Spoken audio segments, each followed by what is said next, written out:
On va commencer avec un verset dans l'Évangile de Jean. Dans la Bible, il y a 4 livres qui parlent de la vie de Jésus, l'Évangile de Matthieu, Marc, Luc et Jean. Et le verset va apparaître maintenant. Voilà. C'est les paroles de Jésus. Jésus dit, « Je suis la porte. Celui qui entre par moi sera sauvé. Il pourra entrer et sortir, et il trouvera sa nourriture. Le voleur vient uniquement pour voler, tuer et détruire.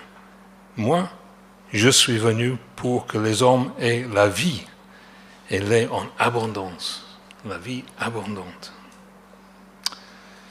À quoi sert une porte?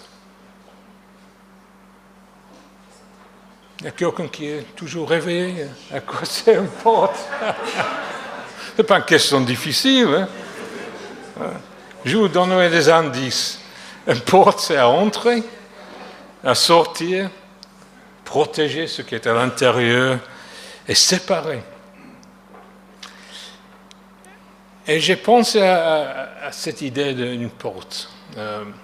Est-ce que vous voulez voir une photo de Dudley? Oui? Ok. Ah, trompé, non. Ça, c'est pas Dudley, ça, c'est Dudley. C'est une ville en Angleterre où j'ai grandi dans cette ville-là. Et quand j'ai pensé à ce que Jésus a dit, « Je suis la porte », la première chose qui est venue dans ma tête, c'était un hôtel dans cette ville-là. On ne le voit pas dans la photo. Mais quand j'étais gamin, on est allé souvent faire nos courses dans cette ville.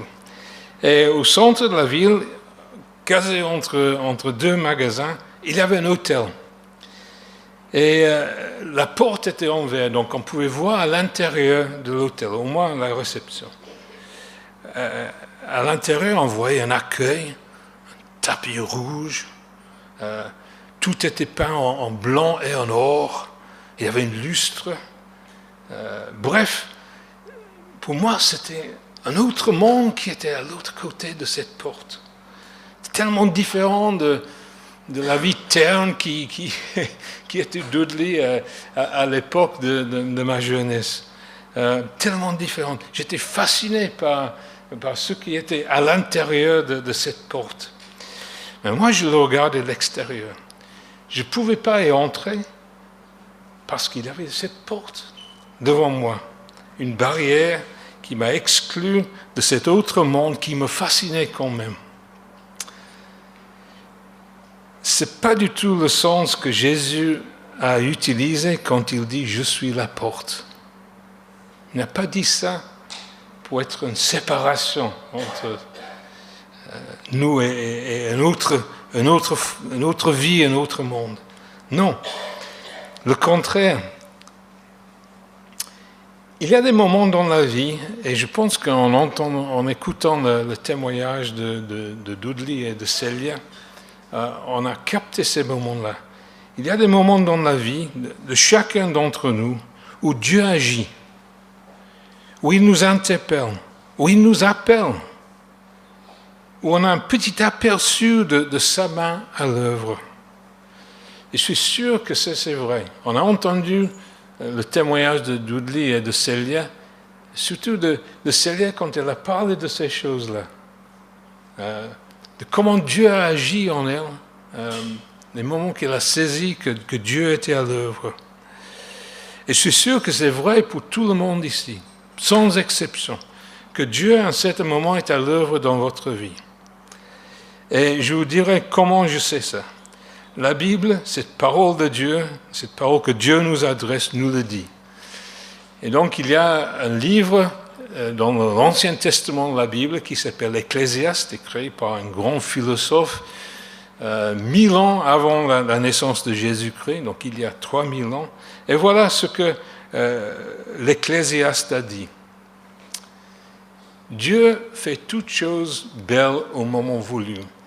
Il a même mis dans le cœur de l'être humain la pensée de l'éternité. Dans votre cœur, il y a les pensées de l'éternité. Ça, c'est vrai pour chaque être humain qui a jamais existé, qui jamais existera.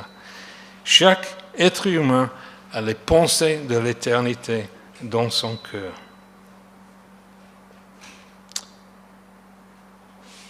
Et je vous invite, chacun présent ici, aujourd'hui, croyant, non-croyant, athée, agnostique, croyez en quelque chose mais vous ne savez pas exactement, vous ne croyez en rien du tout, n'importe. Je vous invite de réfléchir sur cette vérité, que dans votre cœur, il y a des pensées de l'éternité. C'est vrai, pensées d'éternité.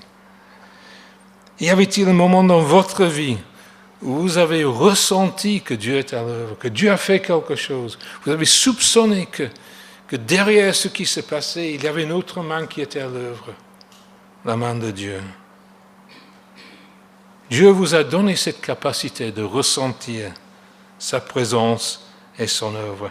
Il a implanté au fond de votre cœur les pensées, les sens de l'éternité, les pensées de l'éternité. Mais le problème n'est pas là, parce qu'on a tout ça dès notre naissance. Le problème n'était pas là. Et je vous ai donné juste la première partie de cette verset en Ecclésiaste, ou les références Ecclésiaste 3, verset 11. Mais on va lire la suite maintenant. Dieu fait toutes choses belles au moment voulu. Il a même mis dans le cœur de l'homme la pensée de l'éternité. Même si l'homme ne peut pas comprendre l'œuvre que Dieu accomplit du début à la fin. Le problème, ce n'est pas qu'un manque de sens d'éternité. Le problème, c'est quoi faire avec. Qu'est-ce qu'on va faire avec ce sens que Dieu peut-être à l'œuvre, peut-être a fait quelque chose. Comment répondre à ce que Dieu fait? Comment répondre à cet appel de Dieu? Le sens d'éternité est là, mais on ne sait pas comment faire avec, quoi faire avec, comment aller plus loin. Un peu comme le petit garçon au début de la prédication qui était devant la porte de l'hôtel, mais qui ne pouvait pas entrer. Il était impressionné, mais il a dû rester à l'extérieur. Et peut-être ça décrit votre état en ce moment. Vous êtes impressionné par ce que vous avez entendu, ce que vous avez vu, ce que vous avez expérimenté ce matin. Mais quand même, vous êtes à l'extérieur. La bonne nouvelle ce matin, que j'ai le privilège à vous annoncer, c'est qu'il y a une porte d'entrée. Il y a une porte d'entrée qui existe entre Dieu et nous. C'est par cette porte que Dieu est entré dans ce monde et que nous avons accès à Dieu. Jésus dit, je suis la porte. Je suis cette porte d'accès à Dieu. À Noël, on pense à lui, le Fils unique de Dieu, venu dans ce monde il y a 2000 ans, avec un seul but, qu'il exprime en 3 façons différentes. Jésus dit qu'il est venu, pas comme un voleur, mais pour donner. Pas pour prendre, mais pour donner.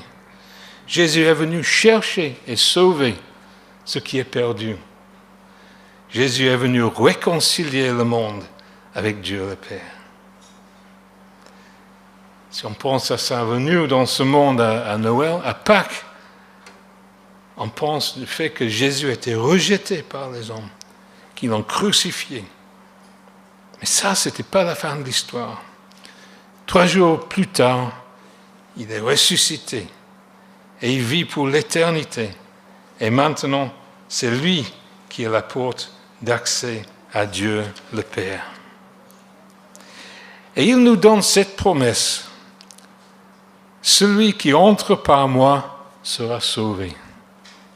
Pas rejeté, pas expulsé, mais sauvé. C'est Jésus qui est la garantie que Dieu nous accueillera et vous pouvez expérimenter cet accueil de Dieu, même aujourd'hui, même ce matin. C'est un accueil éternel, un accueil permanent. Regardez ce que Jésus dit concernant celui qui est sauvé. Il pourra entrer et sortir et trouvera sa nourriture. Quand j'ai lu ça, j'ai pensé à ma vie d'adolescent. Je rentrais, je sortais de la maison, je mangeais de tout. Mais je pensais plus profondément que ça. Pourquoi j'avais cette possibilité d'entrer et sortir et manger?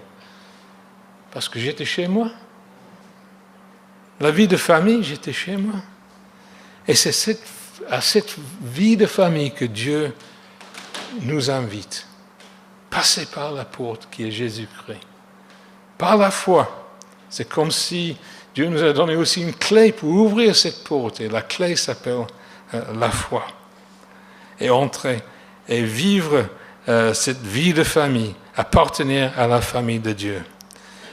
Si vous avez accepté Christ dans votre vie, si vous avez passé par cette porte entre nous et Dieu, vous pouvez dire que chez Dieu, c'est chez vous aussi. Vous êtes à la maison. Ce que Jésus offre, c'est la possibilité de connaître Dieu le Père, de vivre pour lui et avec lui. Bref, comme Jésus a dit, une vie abondante. Une vie abondante. Je ne sais pas ce que les témoignages de Dudley et Célia ont fait pour vous ce matin. Peut-être vous vous êtes senti comme le garçon devant la porte de l'hôtel, toujours à l'extérieur. Mais Dieu ne veut pas que vous restiez à l'extérieur. Dieu veut que vous passez par la porte, vous entrez dans cette vie abondante que Jésus a gagnée pour nous. Vous avez peut-être ressenti l'amour de Dieu ce matin et vous avez voulu l'expérimenter vous-même. Dieu ne veut pas que vous restiez à l'extérieur, restez dehors. Et peut-être vous me dites, ouais, mais j'aimerais bien accepter cette invitation, mais j'ai aucune idée comment le faire. Laissez-moi vous raconter juste quelque chose qui s'est passé pour moi quand je cherchais une relation avec Dieu. J'étais tout seul, j'ai pris une semaine de vacances du travail, c'était la semaine avant Pâques, 1975. J'étais dans une ville qui s'appelait Minehead, une ville balnéaire en Angleterre, il faisait froid, comme toujours au mois de mars en Angleterre. Je sortais d'un restaurant et un gars est passé devant moi, il est monté dans sa voiture et il est parti en voiture. Et j'ai constaté que derrière, dans le pare-brise de sa voiture, il avait juste une petite affiche qui disait « Jésus est vivant aujourd'hui ». Ou si vous voulez, dans la langue originale, « Jesus is alive today ». Et j'ai vu ça et j'ai pensé « J'aimerais bien avoir une foi comme cet homme-là ». Ce n'était pas une prière, mais Dieu l'a pris comme une prière. Et 3 mois après, ma vie était complètement changée. Dieu avait répondu à ce désir dans mon cœur. Et ça me montre quelque chose. Que Dieu veut que vous passiez par cette porte qui est Jésus. Plus que vous voulez le passer aussi. Au fond de son cœur, Dieu a tant aimé le monde qu'il nous a donné Jésus, afin que quiconque croit en lui ne périsse point, mais qu'il ait la vie éternelle. C'est ce que Dieu veut pour vous. Lui, il ne va pas mettre obstacle devant vous. Vous avez juste simplement d'exprimer ce que vous voulez devant lui.